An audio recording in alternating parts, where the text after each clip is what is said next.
Արվեստասեր երևանցիներ Տիկնայք և Բարնայք Գառլեոնի արվեստի սրահը այսօր հերթական անգամ իր ցուցադրությունն է կազմակերպել մեր երկրի մայրաքաղաքի կենտրոնում, ես կարծում եմ, որ իսկապես դա տոն է։ Յուրաքանչյուր անգամ, երբ որ նման տիպի միջոցառում այս արվեստի օջախում կազմակերպվում է, իսկապես տոնական տրամադրությունն է թևածում։ Եվ այդ կապակցությամբ ես միանում եմ բոլոր շնորհավորանքներին,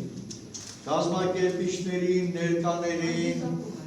այս սիրունատես հայուհիներին, որոնց ցանկանում եմ շարունակեն գեղեցկանալ, որովհետև մայրության և գեղեցկության տոնը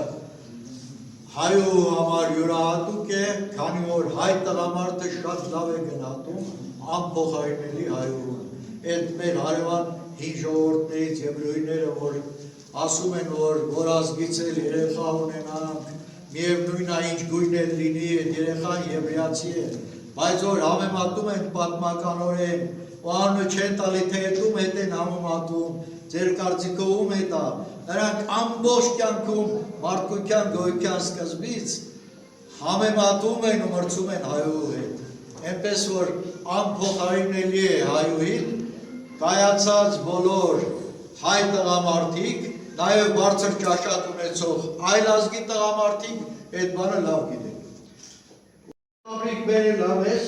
լավ բաներ ա բերել ասելու հերթական անգամ, դա է մեր օրորոցային նման ներտեսակը պահող երգ է, ու դրանք պատահական չեն ծնվել, դրանք ծնվել են կենսափորձից, տառապանքից և այս ստեղծագործություններն էլ են հենց դրանցից ծնվել։ Հետո գրաֆիկական աշխատանքները Անուշ Բաբայանը հետաքրքիր մտածողություն ունի Անուշ Բաբայանը, աշխարհընկալումը լրիվ նոր թարմություն է բերում, այնտեղ երջանկություն նկար կա, կարապն է պարում, իսկ կարապները գիտեք իրոք պարում են, ներողություն, կարապ չի, կռունկ է, կարապը երգում է իր վերջի երգը և դա ֆինալն է լինում, այստեղ կռունկների պարն է։ Թռչնաբանները նկատել են, որ կռունկները, երբ որ գնում են տունդրա, երբ որ պետք է ձվարկեն և